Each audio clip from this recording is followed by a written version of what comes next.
Houston Lady Tigers win tonight by a final score 25-17, 26-24. This is Jeff McNeil of the Houston Herald, joined by Lady Tiger first-year coach Barry Wheeler. And, Coach, congratulations, first of all, on that victory. What's your assessment on the way your team played tonight? Well, wow. Oh, you're hot. Okay, we'll turn you down. Well, my wife tells me I'm hot a lot. So, anyway. There we go. Big win for us, no doubt about that. First time in 3 years they've got past the first round, and we thought we had a shot. We had a really good practice on Friday. We watched the tape, saw the holes they had, and for the most part we hit the holes that we needed to hit tonight. And you could tell they were getting, we had a nice little 5, 6, 7 point lead, and you can tell we might actually do this. And they got a little bit, a little bit anxious, a little bit of tight, a little bit of some balls that were falling that shouldn't have fallen, So we called timeout, tried to relax them. Told them a great joke, on that. I thought it was a great way anyway. Can you share it with us? Yeah, I asked them, I said, what's the difference between a hippo and a Zippo? One weighs about a ton and one's a little lighter. That's my kind of joke, Anyway. I actually made a note here. You called the timeout as 23-20. Is that why you were laughing in the timeout? Yeah. Because I was going to ask you if you're trying to keep things lighthearted or what in the. Trying to. I've learned from my years that sometimes just being relaxed and telling a joke it helps them just relieve the tension and not worry about it. So if we had lost it and gone to 3, we have lost and gone to 3. But I really felt pretty confident that we could get it done when we had to get it done, and we did. So it was great for the kids. To be able to experience that, especially these seniors, they haven't experienced that at all. Right. So it's great for them to be able to experience that and come in to work. We're fired up about tomorrow night because, we're a definite underdog coming in tomorrow night. And we can just play so loose and so free. We don't have to worry about anything. If you mess up, you're supposed to mess up. So we're looking forward to tomorrow night. We're going to see very similar holes that we saw tonight, they're just bigger and faster. Right. So I think we're just looking forward to doing it. Well, let's talk about that first set, Coach. It was 7-6, and you guys went on a 10-2 run to go up 13-7.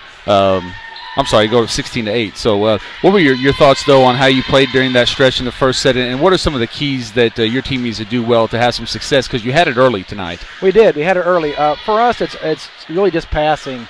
If we can pass in system, up closer to the net, so our setters don't have to move around a lot, we're actually pretty good.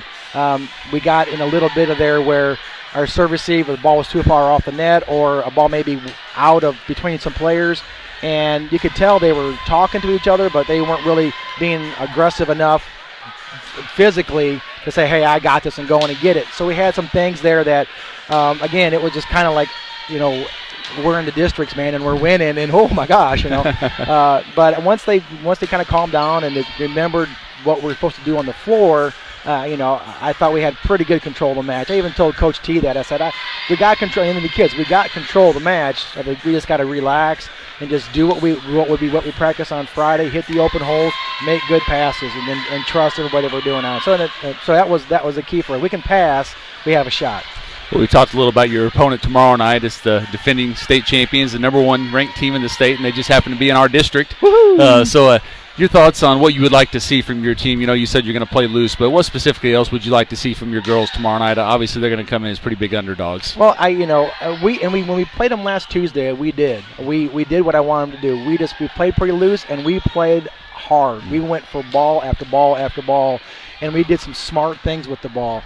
And so that's what I'm looking for tomorrow night, And we told them, let's not base our season on wins and losses. Let's base it on how successful we are, how good have we become as a team individually, how good have you become individually. And if you talk to every kid, they'll say, wow, both. As a team, we really got a lot better. Individually, we got better. And that's the kind of thing we're working about. Just the character, be able to come in and never give up and just work, and not worried about what the scoreboard says. If the scoreboard's in our favor, great. If it's not, that's okay too. We're not going to worry about it. We're just going to keep playing and playing and playing, because that's what Houston's all about. It's hard-working people that just don't quit. When times get tough, we're not going to quit. And so we're trying to teach that life lesson to them on the court. So. We'll talk about getting a victory here in districts. You come into a program that's got a little rebuilding to do, and you've had your success at other places. There are milestones you like to hit along the way. What's a district victory mean for this program? Because like you said, it has been a few years since they've experienced, and our senior class hasn't experienced this. Well, I really think it's going to give us a little more confidence knowing that, we're doing some good things, And we are going to, we are in the process of building this program up to where it was back when Coach James and them had it. Going to look at those trophy cases and see the SCA titles and see the, the state appearances. Or don't know if that would ever happen because you just never know who's going to have what on your team and what your opponent's going to have. But if we get these kids committed just to playing, and we're getting some things in place so these kids can play a little more often, even starting with the 4th and 5th, 6th graders.